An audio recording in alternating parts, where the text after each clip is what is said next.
ये वो सरकार है, वो मर्दवादी सरकार है, वो मर्दवादी प्रधानमंत्री हैं जो खुद कहते हैं कि उनका सीना 56 इंच का है। मैं सोचती हूँ सीना तो मुझे मालूम नहीं कितने इंच का है, हो सकता है 56 इंच का हो, लेकिन उनका दिल बहुत छोटा है।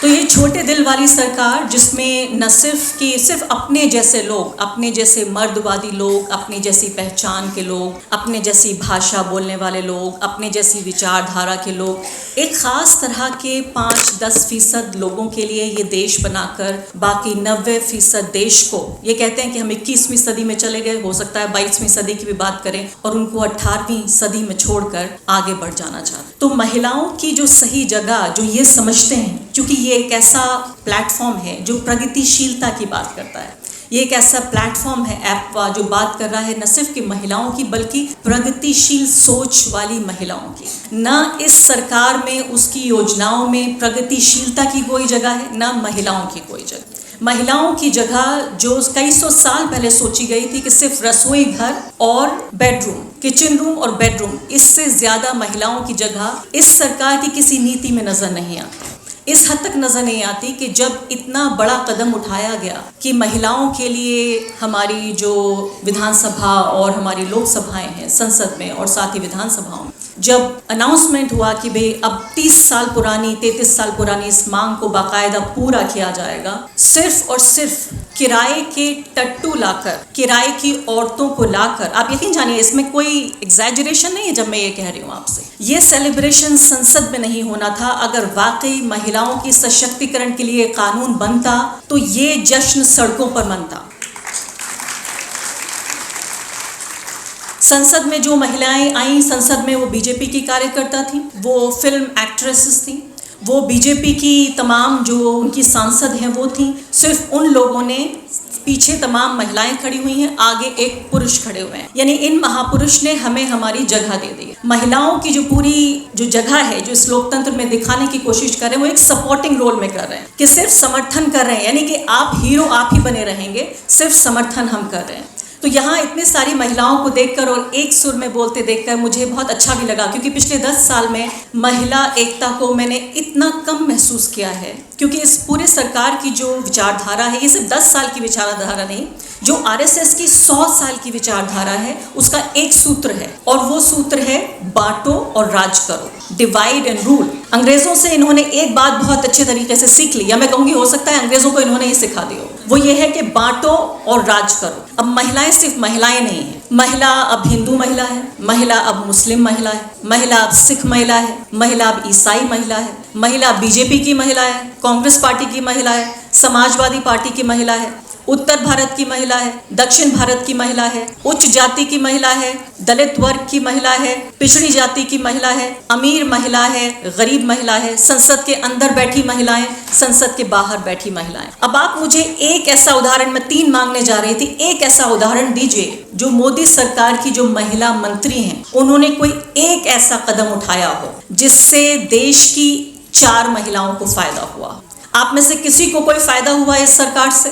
भाई आप देखिए कि रक्षा मंत्री से लेकर और वित्त मंत्री तक महिलाएं महिला हैं। आज तो सबसे बड़ी बात हो गई, सबसे कमजोर तबके की महिला, यानी ट्राइबल कम्युनिटी से, हमारी आदिवासी समुदाय से एक महिला को राष्ट्रपति बना दिया गया। क्या आपको कोई फायदा हुआ? क्योंकि फर्क इस बात का है कि जब तक वो विचारधारा सर पर रहेगी तब तक इससे कोई फर्क नहीं पड़ता कि प्रधानमंत्री पिछड़े वर्ग के हैं, राष्ट्रपति आदिवासी वर्ग की हैं। जो विचारधारा है वो एक विचारधारा है, वो विचारधारा है भारत के एक समुदाय में एक जाति वर्ग का ये देश बनाया जा रहा है। आपको बार बार ये कहते हैं कि हम हिंदू राष्ट्र बना रहे हैं, मैं कहती हूँ इससे बड़ा कोई झूठ नहीं है। यहाँ जितने लोग बैठे हैं, मुझे लगता है इनमें से 90% से ज्यादा लोग हिंदू समुदाय से आने वाले लोग। क्या ये देश आपके लिए बनाया जा रहा है? आपके लिए बन रहा है देश, आपके लिए ऊपर? ये देश हिंदू राष्ट्र के कवर में, इस देश को ये सिर्फ एक ब्राह्मण राष्ट्र, एक ब्राह्मणवादी राष्ट्र बनाना चाहते हैं। क्योंकि इसमें ऐसा भी नहीं है कि सिर्फ सारे ब्राह्मणों को फायदा हो रहा हो। ब्राह्मणवाद यानी एक जो समुदाय है, एक जो जाति वर्ग है, उसकी श्रेष्ठता स्थापित करने के लिए ब्राह्मण भी, इनको सारे ब्राह्मणों को नहीं, इनके वाले जो ब्राह्मण हैं, इनकी विचारधारा वाले जो ब्राह्मण हैं, उनको फायदा पहुंचाने के लिए ये पूरा देश बनाया जा रहा है। अब यहाँ मैं आती हूँ कि जो 56 इंच की सरकार वाली बात होती है, 56 इंच आपने बहुत सुना होगा कि भाई मर्दवादी सरकार है, लेकिन ये मर्दवादी सरकार जो अपनी पूरी राजनीति कर रही है वो कर रही है औरतों के कंधे पर बैठकर। कैसे? औरतों का इस्तेमाल कर रही है अपनी मर्दवादी, पुरुषवादी, ब्राह्मणवादी राजनीति के लिए। सबसे पहले ये लेकर आए 3 तलाक का कानून। क्या था 3 तलाक का कानून? आप कहेंगी भाई आप तो बड़ी प्रगतिशील महिला हैं, आप ऐसे कैसे कह सकती हैं, आप 3 तलाक के कानून का विरोध कैसे कर सकती हैं? मैं कहती हूँ सबसे पहले तो 3 तलाक को खत्म करने के लिए नरेंद्र मोदी जी कोर्ट नहीं गए, मुस्लिम महिलाएं कोर्ट गई। ये लड़ाई मुस्लिम महिलाओं की थी, महिलाओं की in general, women in general, Muslim women in particular. उन महिलाओं की लड़ाई थी जो कोर्ट गई थी, कोर्ट से उन्होंने फैसला लिया, दिलवाया। महिलाएं सालों तक कोर्ट में मुकदमा उन्होंने लड़ा और फिर फैसला आया कि भाई ये जो कानून है ये अनकॉन्स्टिट्यूशनल हो चुका है, यानी ये गैर संवैधानिक हो चुका। इसका मतलब कि जब 3 तलाक होगी तो जब वो कानूनी रूप से वैध ही नहीं है तो उसका कोई मतलब ही नहीं है। लेकिन नरेंद्र मोदी जी को इतनी बात पसंद नहीं आई, उन्होंने अब ट्रिपल तलाक को क्रिमिनलाइज कर दिया, यानी आपको सजा भी मिलेगी। तो पहले मुस्लिम पुरुष अगर महिला को तलाक देता है तो पहले तो वो तलाक नहीं मानी गई, जब वो तलाक नहीं मानी गई, जब जुर्म हुआ ही नहीं तो सजा किस बात की? यहाँ पर मकसद ये नहीं था कि मुस्लिम महिला को इंसाफ दिलाना था, यहाँ मकसद ये था कि कितने ज्यादा से ज्यादा मुस्लिम मर्दों को जेल भेजा जा सके। एक और तरीका, एक और मैं कहूँगी चतुराई, जिसके जरिए, वैसे तो उनके पास बहुत सारे रीजंस हैं जेल भेजने के लिए, लेकिन एक और तरीका निकाल लिया कि देखिए हम प्रगतिशील लोग हैं। और सबसे हैरानी की बात यह है कि तमाम तरह की रूढ़िवादी, पिछड़ी, जातिवादी, धर्मांधता की तमाम नीतियों के बावजूद ये सरकार ये कहती है कि हम सबसे बड़े लोकतांत्रिक लोग हैं, हम सबसे बड़े महिलावादी लोग, हम सबसे बड़े धर्मनिरपेक्ष लोग हैं। पूरी दुनिया में जाके कहते हैं कि मैं 140 करोड़ लोगों का नेता हूँ, क्योंकि बड़ा खराब लगेगा अगर वो ये कहें कि मैं सिर्फ ब्राह्मणों का नेता हूँ। फिर पूरी दुनिया में कहाँ इनकी जो नेतागिरी है वो कैसे स्थापित होगी जब तक कि हम सबको इस्तेमाल नहीं करेंगे अपनी नेतागिरी के। दूसरी बड़ी बात, अब आपको लग रहा होगा सिर्फ मुस्लिम महिलाएं ही इस्तेमाल हो रही है, चलिए कोई बात नहीं है, वो इनके एजेंडे के लिए इस्तेमाल हो रही है, मर्दवादी राजनीति के लिए। अब बात आती है हिंदू महिलाओं की। उन्होंने कहा कि भाई लव जिहाद पे हम कानून बनाएंगे। आपको पता नहीं मालूम है या नहीं, भारत में 1 दर्जन राज्य इस वक्त ऐसे हैं जो एक तरह से या दूसरी तरह से जिन्होंने लव जिहाद के खिलाफ कानून बनाया हुआ। आधे से कुछ राज्य कम हैं ऐसे जहां कानून बना हुआ है लव जिहाद के खिलाफ, चाहे आप उसको धर्मांतरण के विरोध में कानून कह लें, चाहे आप कहें कि डीएम की परमिशन लेनी पड़ेगी, एक तरह से या दूसरी तरह से। यानी ये बताना चाहते हैं कि हिंदू महिला का अपना कोई दिमाग नहीं होता, उसकी अपनी कोई समझ नहीं है। एक मुस्लिम लड़का आता है, आंखों में सुरमा लगाता है, बाइक पे बैठ के आता है और बाइक जैसे घुमा के लेके जाता है, वो उसका दिल भी साथ में ले जाता है। और मुस्लिम महिला न प्रेम समझती है, हिंदू महिला न प्रेम समझती है, न नफरत समझती है, न वो चाल समझती है, न वो पढ़ी लिखी है, न उसे जीवन का कोई तजुर्बा है। ऐसा लगता है कि हिंदू महिला और एक गाय में कोई खास फर्क नहीं। तो अब पहले मुस्लिम महिला को इस्तेमाल किया अपने एजेंडे के लिए, फिर हिंदू महिला को इस्तेमाल किया अपने एजेंडे के लिए। दोनों एजेंडा महिलाओं की भलाई के लिए नहीं था, न वो मुस्लिम महिलाओं की भलाई के लिए था, न ये हिंदू महिलाओं की भलाई के लिए है। सिर्फ मर्दवादी मानसिकता को और ज्यादा गाढ़ा करने के लिए कि महिला अपने साथी का चयन कैसे करेगी, ये भी नरेंद्र मोदी जी बताएंगे। ये सरकार तय करेगी कि महिला, हिंदू महिला अपने साथी का चयन कैसा करे। वही बात कि देखिए आप महिलाएं हैं, जिस धर्म से आती हैं वहीं शादी कीजिए, जिस जाति से आती हैं वहीं शादी कीजिए। शिवा ने बहुत अच्छी बात कही और मैंने उससे पहले इस बारे में सोचा नहीं था कि कैसे जाति को भी बदलने का जो एक तरीका हो सकता था, ये जो इंटर रिलीजियस मैरिज है, उसका स्कोप भी खत्म कर दिया गया कि चलिए आप एक धर्म में थे, दूसरे धर्म में चले गए, अब जाति की बाउंड्री टूट गई। जब धर्म चला गया तो जाति भी मेरे ख्याल से घुल गई होगी, शायद ऐसा कम होता है, तो वो भी स्कोप खत्म कर दिया गया। तो पूरे तरीके से 10 साल में, पिछले मैं कहूंगी कि 10 साल की, क्योंकि इवैल्यूएशन का वक्त भी आ गया है कि अब हम आकलन करें कि नरेंद्र मोदी के 10 साल को हम कैसे देखना चाहेंगे। अगर आप एक शब्द में मुझसे कहलवाना चाहती हैं तो मैं कहूंगी कि हाँ ठीक है, धर्मांधता है, बहुसंख्यकवाद है, हर तरह की नफरत है, हिंसा है, लेकिन एक शब्द में अगर मैं कहूं तो पिछले 10 साल भारत में महिला विरोध के लिए जाने जाएंगे।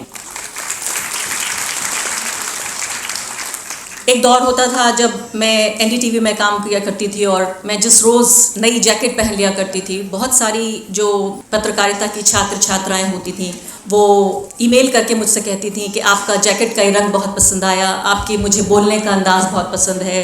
कोई कहती थी आपका हेयर स्टाइल मुझे पसंद है, कोई कहती थी आपके जैसी मैं पत्रकार बनना चाहती हूँ। 10-12 साल पुरानी बात है। और कहती थी कि मुझ में एक तरह का आदर्श वो देखती हैं। आज वो महिलाएं, वो जो लड़कियाँ होती थी, जो स्टूडेंट होती थी, आज वो अलग अलग चैनलों में काम कर रही हैं। वो रिपोर्टर हैं और एंकर हैं और मेरे ट्वीट को कोट ट्वीट करते हुए कहती हैं कि चुप रहो, तुम आतंकवादी हो।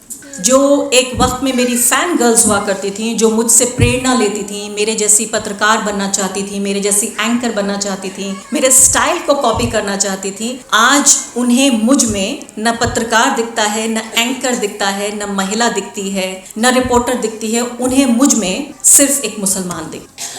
इस तरीके से महिला एकता को तोड़ा गया हर बरादरी में। अब आप ये देखिए, इनको महिलाएं ऐसी चाहिए जो महिला विरोधी हो, इनको मुस्लिम ऐसे चाहिए, मुस्लिम नेता ऐसे चाहिए जो मुस्लिम विरोधी हो, इनको दलित नेता ऐसे चाहिए जो दलित विरोधी हो, इनको किसान नेता ऐसे चाहिए जो किसान विरोधी हो, इनको आदिवासी नेता ऐसे चाहिए जो आदिवासी विरोधी हो। तो इनके लिए सिर्फ और सिर्फ जो सर्वोपरि है वो उनकी विचारधारा है, उनका अपना एजेंडा है। और अफसोस की बात यह है कि इस तरह के लोग लगातार मिल रहे हैं और बन रहे हैं। मिल रहे हैं, इससे ज्यादा बन रहे हैं। उत्तर प्रदेश में मैं हाल ही के दौरे में देखकर आई हूँ कि मुस्लिम समुदाय में एक तबका पैदा हो गया है इस तरह के लोगों का, जो अब भाजपा के लिए सड़क पर, गली मोहल्लों में समर्थन जुटा रहा है। एक ऐसा पूरा तबका पैदा हो गया है। तो जो एलीट मुसलमान था वो सोच रहा है 10 साल हो गए सत्ता से बाहर, कब तक मैं बाहर रहूंगा, कब तक हम बाहर रहेंगे, ये तो बहुत हो गया, अब सत्ता में हिस्सेदारी चाहिए। तो वो भी जाकर उनसे मिल रहे हैं। और आप देखिएगा, एक बार अगर और सत्ता में आ गए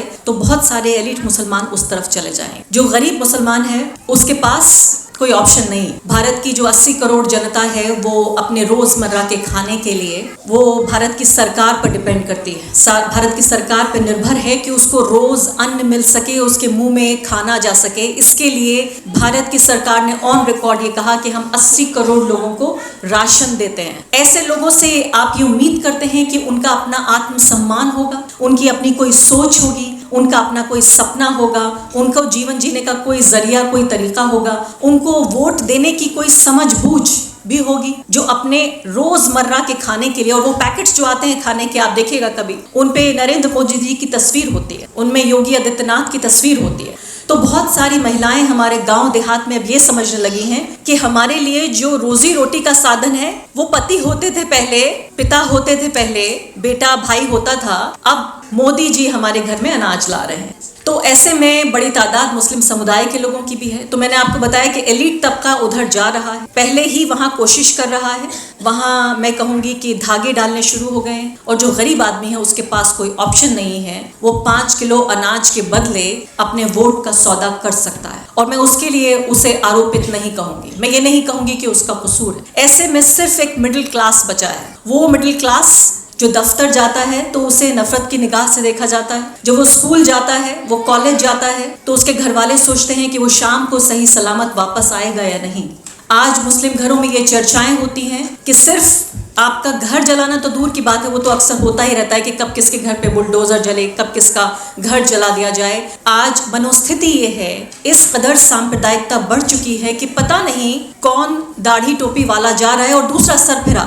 इसके लिए बीजेपी आरएसएस की जरूरत नहीं है। कौन सरफिरा सिर्फ उसको उसकी पहचान देखकर उसके ऊपर हमलावर हो जाए, इसके लिए बाकायदा स्टेट मशीनरी की भी जरूरत नहीं है। इन्होंने सड़क पर जो फुट सोल्जर्स हैं, जो उस तरह के सैनिक तैयार कर दिए हैं जो हिंदू राष्ट्र बनाने में समझते हैं कि उनका धर्म है। अगर ऐसा नहीं होता तो ये बताइए कि क्यों रेलवे प्रोटेक्शन फोर्स का एक कांस्टेबल उन लोगों की हत्या करता जिनकी सुरक्षा के लिए उसकी नौकरी है। किस मन से, किस मस्तिष्क से उसने वो अपनी सर्विस राइफल उठाई होगी और अलग अलग कोच में गया होगा।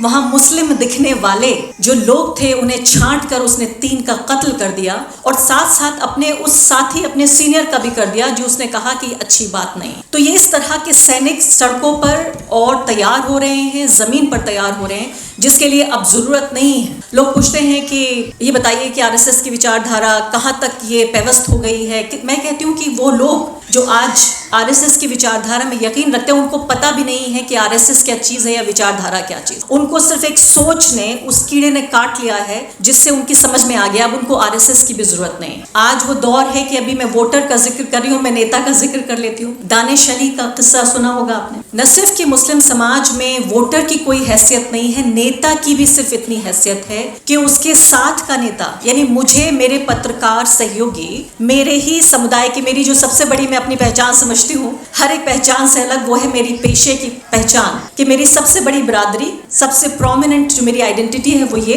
कि मैं एक पत्रकार हूँ। उसके बाद मैं महिला हूँ, मैं मुसलमान हूँ, मैं उत्तर प्रदेश से हूँ, मैं कुछ भी हो सकती हूँ, लेकिन सबसे पहले मैं ये समझती हूँ कि मेरी पहली पहचान है कि मैं एक पत्रकार हूँ। जिस शिद्दत के साथ पिछले 20-22 सालों से मैंने इस पेशे को जिया है, सिर्फ किया नहीं है बल्कि जिया है। आज जिस तरह से मेरे ही सहयोगी महिला पत्रकार मुझे आतंकवादी कहती हैं ट्विटर पर, इसी तरीके से दानिश अली को उनके ही सांसद सहयोगियों ने संसद में आतंकवादी किया। तो आज जो पूरे 10 साल की जो ये कोशिश है, और 100 साल की आरएसएस की कोशिश और 10 साल की जो बीजेपी की कोशिश है, अंग्रेजी में एक शब्द होता है कल्मिनेशन, यानी उसका रंग दिखने लगा है, उसका नतीजा अब दिख रहा है कि 10 साल की जो नफरत है अब वो सड़कों पर आ गई है। न किसी बीजेपी की जरूरत है, न किसी आरएसएस की जरूरत है। एक किसान दूसरे किसान का दुश्मन, मजदूर दूसरे मजदूर का दुश्मन, पत्रकार दूसरे पत्रकार का दुश्मन, नेता दूसरे नेता का दुश्मन।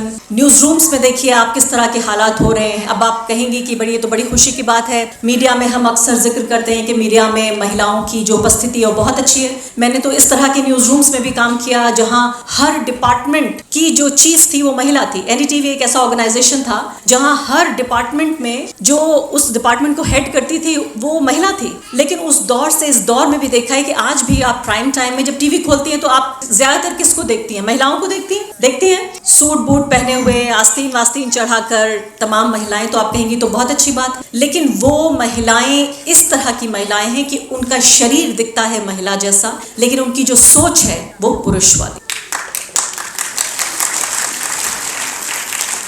तो हर तरफ इस तरह के लोग चाहिए जो कमजोर तबकों को, जिनको आगे बढ़ाने के लिए, क्योंकि आप ये समझिए कि जो संविधान है, जो लोकतंत्र है, इसकी जरूरत किसको है? क्या आपको लगता है अंबानी और अडानी को संविधान की जरूरत है अपने अधिकारों के लिए, अपनी आजादी के लिए? नरेंद्र मोदी जी, अमित शाह या उनकी पूरी कैबिनेट या उनके सांसद या उनके नेता, तमाम अमीरों को, तमाम जमींदारों को, तमाम वो लोग जो कि शहरों में इस पूरा जो कैपिटलिज्म है उसका फायदा उठाने, क्या उन सबको जरूरत है संविधान की? संविधान की जरूरत है इस देश के सबसे कमजोर नागरिक। संविधान के जो अधिकार हैं, ये बहुत अहम बात है, इसको जरूर आप ध्यान से सुनिए कि संविधान के जो अधिकार जो हमें संविधान देता है वो अगेंस्ट द स्टेट देता है, यानी सरकार के खिलाफ। यानी यहाँ पे ये माना जा रहा है कि सरकार आपके अधिकारों को दबाने की कोशिश करेगी, जो स्टेट है वो आपके अधिकारों को दबाने की कोशिश करेगा। इसलिए संविधान है ताकि आप अपने अधिकारों की रक्षा कर सकें, क्योंकि वो एक किताब जो सारी किताबों से ज्यादा पाक किताब है आज,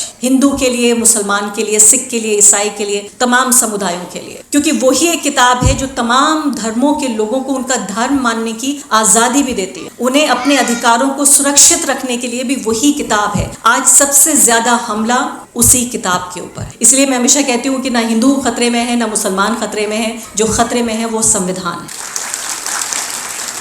बिना संविधान की हत्या किए न ये हिंदू की हत्या कर सकते हैं, ना मुसलमान की हत्या कर सकते हैं, ना और नॉर्थ ईस्ट में हमारी बहन को नंगा घुमा सकते हैं, ना नूह में लोगों के घर तबाह कर सकते हैं, ना फिर संसद में यहाँ दानिश अली को गाली दे सकते हैं। ये सब कुछ सिर्फ और सिर्फ संविधान पर वार है। बहुत बहुत शुक्रिया आपका मुझे सुनने के लिए। यहाँ पर आपके अगर कोई सवाल होंगे इसका भी मैं जवाब दूंगी। शुक्रिया।